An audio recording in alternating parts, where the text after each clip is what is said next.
Welcome to the Daily Plunge. We are in the Gospel of Matthew, chapter 3, verses 7 through 19. After dealing with some Pharisees on the Sabbath, Jesus withdraws with his disciples. They're back out at the lake, and there's a large crowd there. And when they hear all the miraculous things that are happening around Jesus, right? And they come to him from all over. And they're not just coming from the Jewish places, they're coming from the pagan places, from the Gentile places, coming to hear his voice. And I think one of the questions we should ask ourselves is, does the Jesus we know attract unbelievers? Because maybe the Jesus we know is a Jesus that we keep in a box and don't open up. And that's really not the Jesus of the Bible. The Jesus of the Bible is the God of salvation and the God that draws all people to himself, including folks we don't like people from Tyre and Sidon. So verse 9, because of the crowd, he tells his disciples, have a boat. I'm going to sit out there, have a natural amplification of the lake and teach from there. And part of this is he's having it says that there was many pressing him for healing. But once again, we have these impure spirits, and they recognize who Jesus is right away. Oh, you're the Son of God. People are confused, but not the demonic. And he has to tell them to be quiet.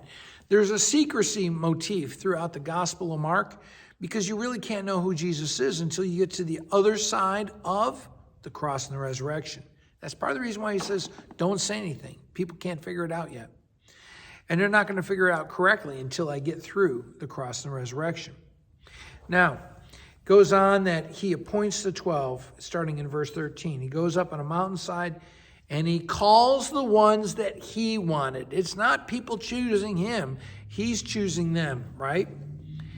And he chooses them to come to him and to be with him, to really have community with him, to walk in his path.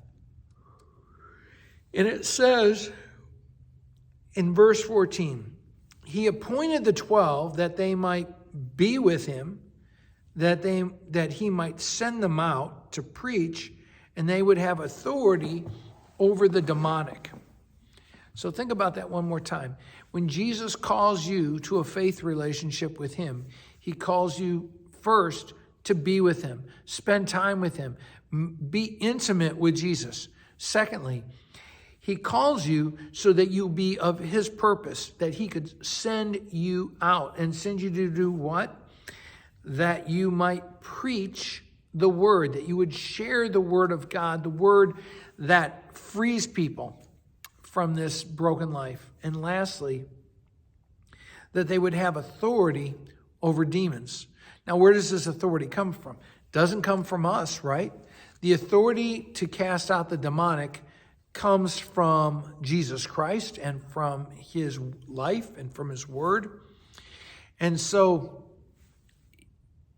the church, the people of God, are to be with Jesus, to embody that relationship. They are to preach the good news, tell the good news, the word of God, and they are to drive out the demonic. How? By their own power? No. By the power of Christ living in them, it pushes away the demonic. Because you and I don't have it inside of us, right? Well, thanks, friends. Have a blessed day.